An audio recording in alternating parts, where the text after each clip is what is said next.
The driver, a middle-aged Chinese man in simple clothes, stepped out and urged them to get inside. Instead of dropping them in town, he drove through the mansion's gates. Inside, the mother was stunned. It wasn't a palace of gold, but a home filled with warmth. Elderly women folded dumplings in the kitchen, children laughed and played, and the air smelled of fresh tea. The man explained they had been quietly helping struggling families for years, housing them, paying for education and medical care, without ever seeking credit. That night, the family gave the mother and her daughter a place to stay, along with a job helping their foundation. She later realized the richest people weren't the ones who flaunted their wealth, they were the ones who gave without needing the world to notice. One rainy night, the town's long-held assumptions shattered. A young single mother, driving home with her little daughter asleep in the back seat, felt her car shudder and die near the towering gates of the mansion. The wind howled, rain soaked her within seconds, and she clutched her child, desperately looking for shelter. No house lights were close enough to run to, only the shadow of the great estate loomed above. From the darkness, headlights appeared.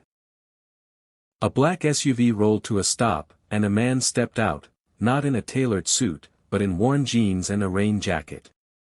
His face was calm, his voice gentle as he urged her to get inside.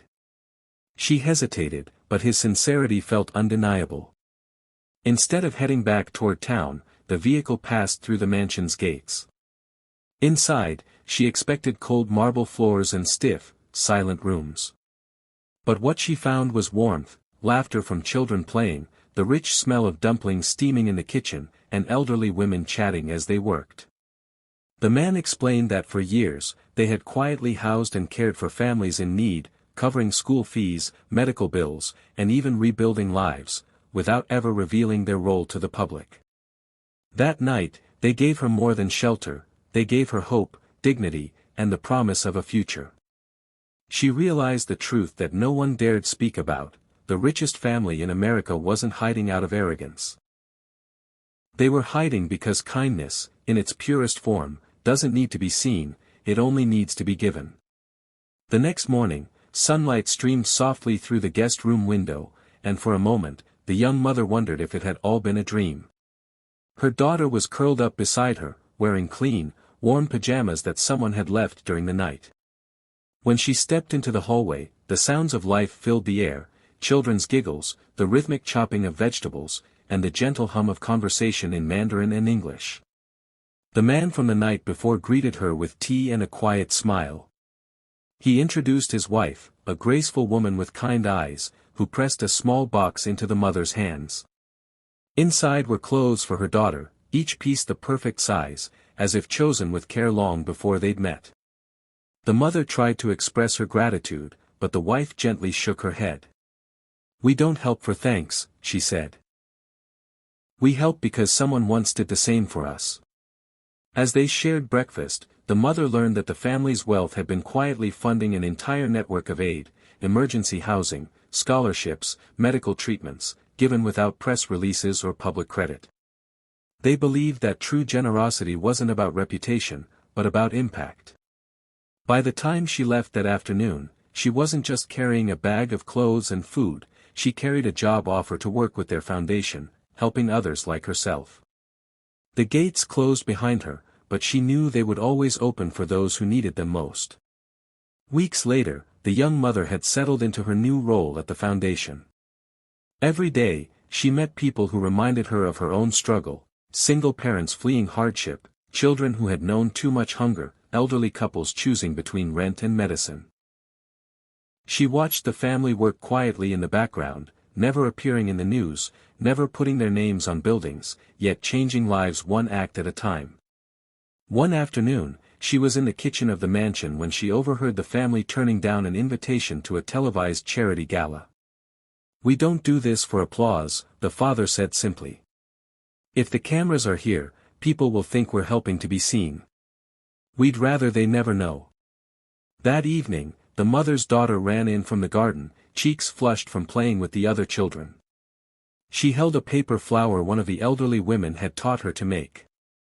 "They said this is for you, Mommy," she beamed. The mother realized the mansion wasn't a fortress, it was a sanctuary. A place where generosity flowed without expectation, where giving was a quiet, everyday act, not a performance. She thought of the years she had believed the rumors about this family, and a pang of shame mixed with deep gratitude filled her chest. As she tucked her daughter into bed that night, she whispered a promise to herself: she would carry their way of giving into the world, just as they had given it to her. Months passed, and the mansion on the hill remained as mysterious to the outside world as ever. In town, people still whispered about the richest Chinese family in America, spinning tales of arrogance and secrecy. No one knew the truth, that behind those gates, lives were being rebuilt quietly, day after day. One chilly autumn afternoon, the mother was walking through the town market with her daughter when she overheard two shopkeepers gossiping. "They never show their faces," one said. "Probably think they're too good for us." The mother smiled faintly but said nothing. She had learned something precious: some truths are more powerful when they remain unspoken. That evening, she returned to the mansion to help organize supplies for a family who had just lost their home in a fire. The father of the household quietly loaded boxes into a van, while his wife made sure each package had a handwritten note of encouragement. There were no cameras, no reporters, just genuine care.